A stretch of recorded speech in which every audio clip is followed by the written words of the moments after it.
इलाज में इसी तरह की घटनाएं घटते जा रहे हैं। खाली जो विक्टिम है, विक्टिम को और भी ज्यादा विक्टिमाइज करने की प्रयास है इस सरकार की।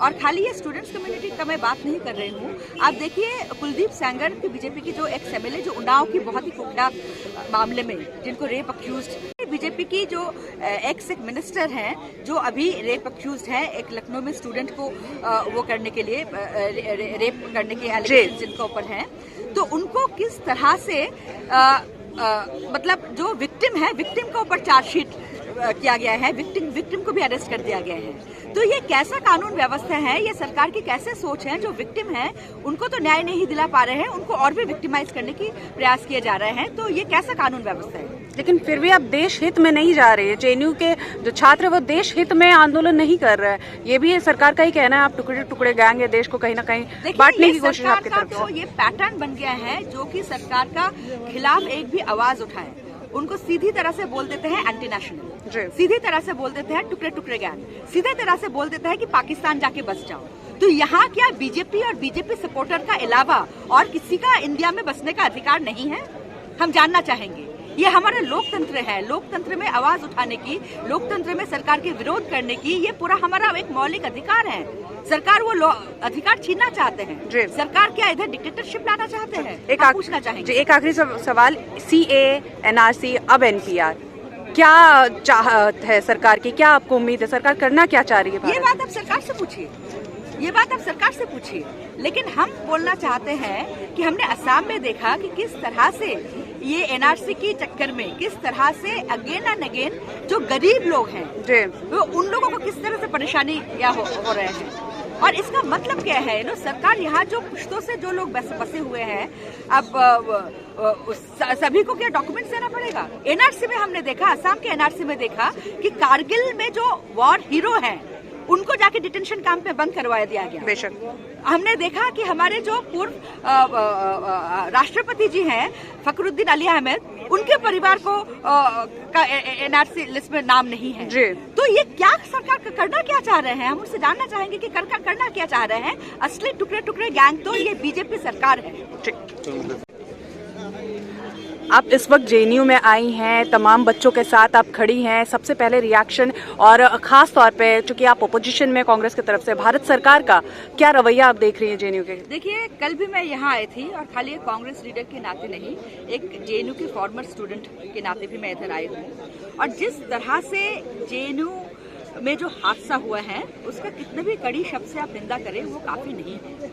ये बहुत ही आश्चर्य की बात है कि जो स्टूडेंट्स पीटा गया है उनका ऊपर पुलिस एफआईआर दर्ज करवा रही है। तो हम बीजेपी सरकार से ये पूछना चाहेंगे कि विक्टिम को न्याय दिलाने की वजह वो लोग उस विक्टिम को ही फिर से विक्टिमाइज करने की कोशिश प्रयास क्यों कर रहे हैं? और जो गुंडे हैं, जो गुंडे मारपीट करके चले गए हैं, एक भी अभी तक अरेस्टेड नहीं हुआ है। क्यों ऐसे है, हम जानना चाहेंगे। शर्मिष्ठा जी, आज हमारे वाइस चांसलर से भी ये सवाल था कि घटना 3 तारीख से, चूंकि जेएनयू में माहौल ठीक नहीं है, लेकिन तब कार्रवाई ना करते हुए 5 तारीख का इंतजार क्यों किया गया? और जो एफआईआर 5 तारीख को लगातार 4 एफआईआर क्यों किया गया? इस पे क्या इसमें कहीं आपको संदेह लग रहा है? दिल्ली पुलिस की मिलीभगत लग रही है आपको? देखिए, बहुत सारे सवाल हैं। जो जिस दिन इंसिडेंट हुआ था सभी से पता चला, स्टूडेंट से पता चला, प्रोफेसर से पता चला कि दिल्ली पुलिस यहाँ मौजूद थी। तो दिल्ली पुलिस की मौजूदगी के बावजूद भी, दिल्ली पुलिस की प्रेजेंस के बावजूद भी बाहर से लोग आके कैसे यहाँ हंगामा मचा सकते हैं? ये सवाल का जवाब देना पड़ेगा। स्ट्रीट लाइट्स क्यों ऑफ कर दिया गया था उस टाइम में? इस सवाल का जवाब देना पड़ेगा। एडमिनिस्ट्रेशन अभी तक चुप क्यों बैठे हैं? इस सवाल का जवाब देना पड़ेगा। अभी तक एक भी अरेस्ट क्यों नहीं हुआ है?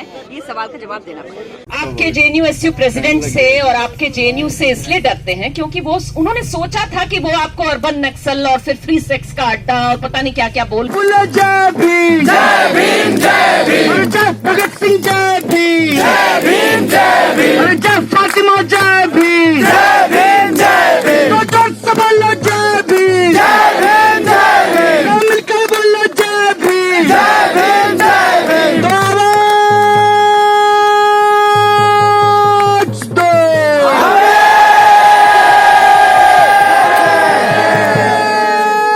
तो इसलिए जेएनयू को हम लोग ऐसे समझते थे एक सेकंड पार्लियामेंट है, जो लोग पार्लियामेंट के अंदर जो बात कर रहे हैं उसको जो इनपुट देने वाला एक यूनिवर्सिटी हिंदुस्तान के अंदर है वही जेएनयू हिसाब से हम लोग मानते थे। इसलिए इन लोगों ने जानबूझ करके जेएनयू को खत्म करने का एक साजिश है। ये आज नहीं है, ये लोग सत्ता में आने के बाद जो लिखने वाले का जो दिमाग को बंद कर रहे हैं और कलम को खत्म कर रहे हैं। रजिस्ट्रेशन का डेट बढ़ा दिया है। अगर उसको लग रहा है कि इस तरीके से जब एक कैंपस में माहौल है कि स्टूडेंट्स डरे हुए हैं, स्टूडेंट्स में एक कहीं ना कहीं एक इनसिक्योरिटी का माहौल है, तब वो चाह रहा है कि हम रजिस्ट्रेशन करके एग्जाम दे, तो उसको हम बताना चाहते हैं नॉर्मलसी का ओनस उसके ऊपर है। और जब तक नॉर्मलसी नहीं आता कैंपस में, जब तक रोल बैक नहीं होता है, कोई रजिस्ट्रेशन प्रोसेस नहीं होगा। बॉयकॉट जारी था, जारी है और जारी रहेगा। साथ ही साथ कुछ डिमांड जो सर ने कही, वाइस चांसलर का डिसमिसल, रेजिग्नेशन भी नहीं, डिसमिसल, वो तो चाहिए ही। उसके साथ इमीडिएट अरेस्ट होम मिनिस्ट्री को करवाना पड़ेगा। कोई एसआईटी हम लोग के ऊपर आज 2 एफआईआर कर दिए फॉर सम रीजन, वो सब नहीं चलेगा। इमीडिएट अरेस्ट उन गुंडों का जो बाहर से आए, यहां पे आके उन्होंने गुंडागर्दी की, उन लोगों का इमीडिएट अरेस्ट चाहिए हमको। और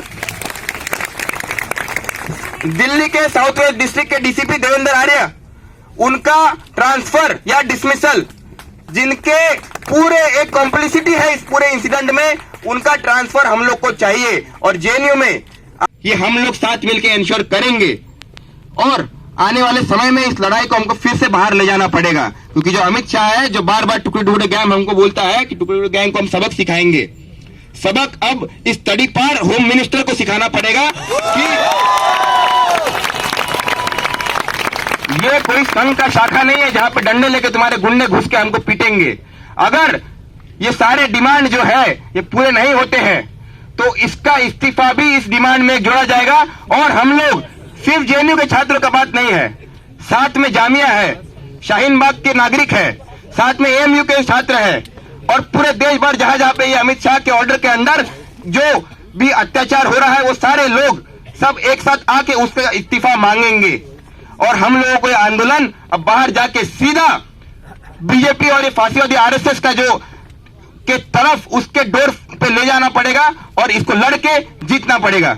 यही कहकर अपना बात खत्म करूंगा। शुक्रिया। इंकलाब जिंदाबाद। लोग देखे अपना हमारे आंखों के सामने ये सारी चीजें हुई है। हमारे पे कई सारे लोगों के ऊपर हमले हुए हैं और यहाँ पे हमारे पैनल में योगेंद्र सर है, डी राजा सर है, जो उस दिन गेट के बाहर थे, उन्होंने भी, वो भी चश्मदीद गवाह है इस सारी चीज का।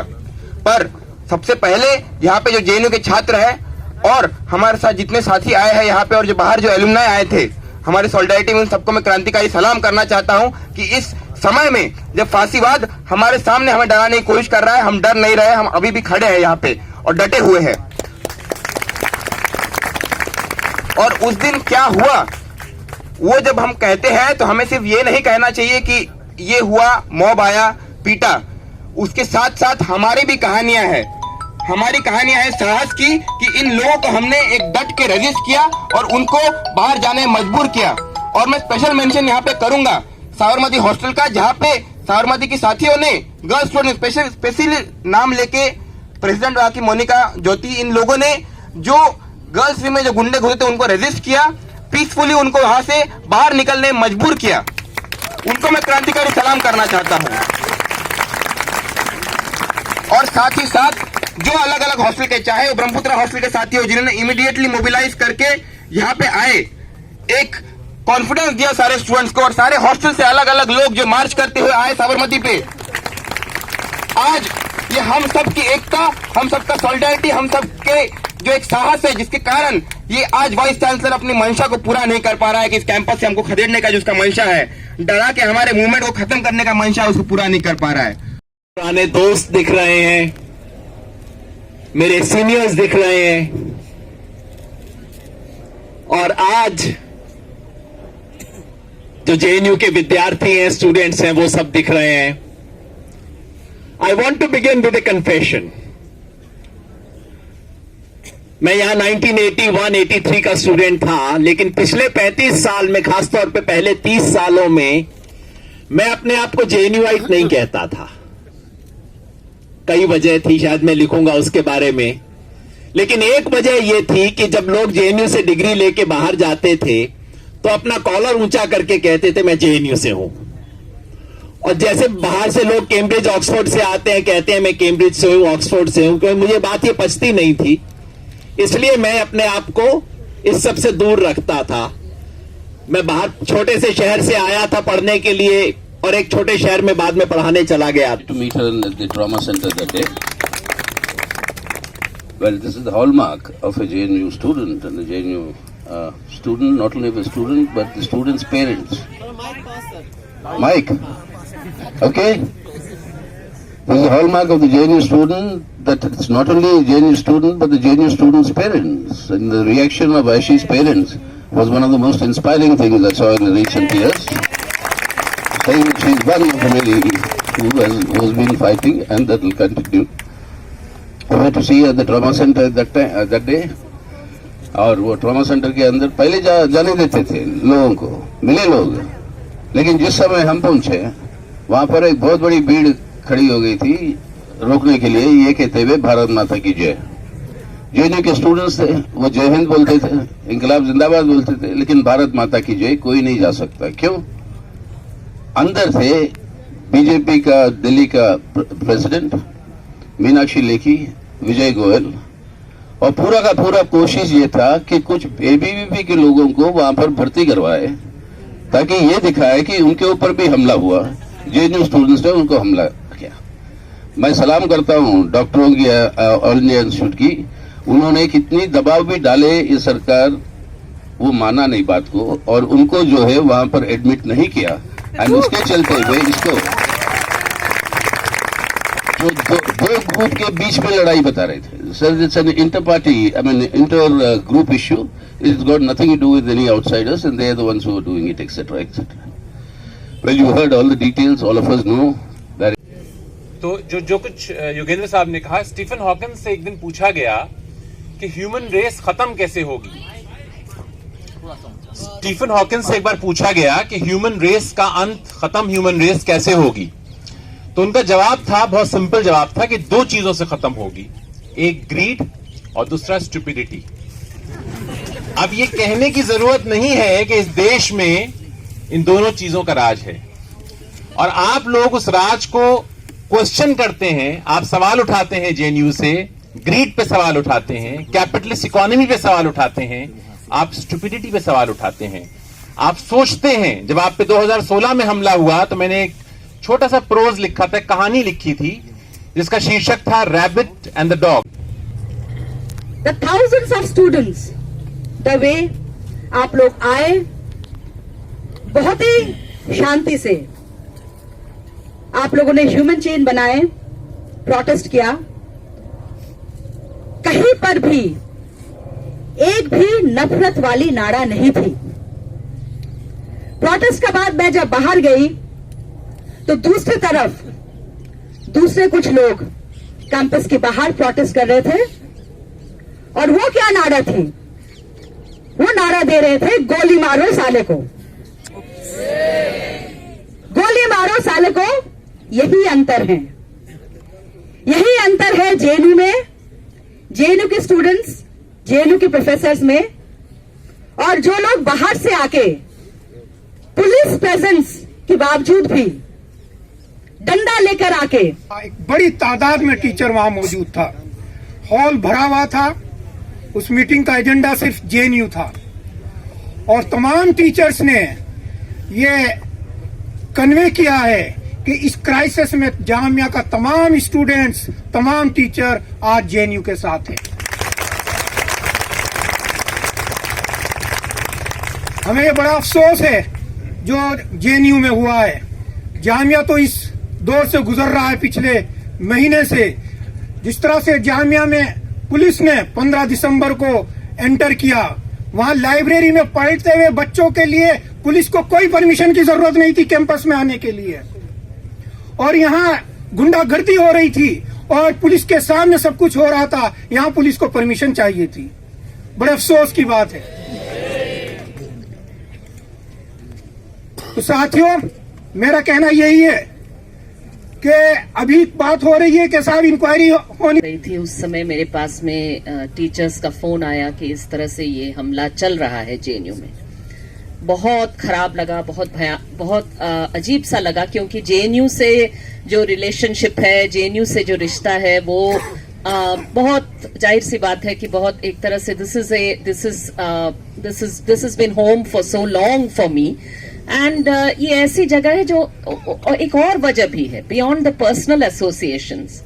ये एक ऐसी जगह है जो तमाम चीजों के बावजूद, तमाम हमलों के बावजूद वो यहाँ पर लड़ रहा है। आप लोग यहाँ लड़ाई चला रहे हैं और इतने रेजिलियंस के साथ न सिर्फ अपने सवालों को उठा रहे हैं, अपने कैंपस को बचा रहे हैं, बल्कि संविधान को, देश को कैसे बचाएं, कश्मीर के लिए कैसे बोलें, उत्तर प्रदेश के लिए कैसे बोलें, सीए एनआरसी के खिलाफ कैसे बोलें, जामिया पर हमला होता है तो कैसे रात को पहुंच जाएं, आईटीओ पर, एएमयू पर हमला होता है तो कैसे पहुंचें। I stand before you as a proud citizen. I am proud because our nation, India, as a great institution, great university, Jawaharlal Nehru University. That is why JNU is not just a JNU issue. JNU has become a national concern. The whole country, I can assure you, stands behind you, stands behind JNU. That is what I must convey to you. Tomorrow, the country will witness a massive general strike by Indian working people. Tomorrow, the country is going to witness a Gramin Bandh called by Khet Mazdoor, Kisan Lok, rural population. Tomorrow, the massive action of Indian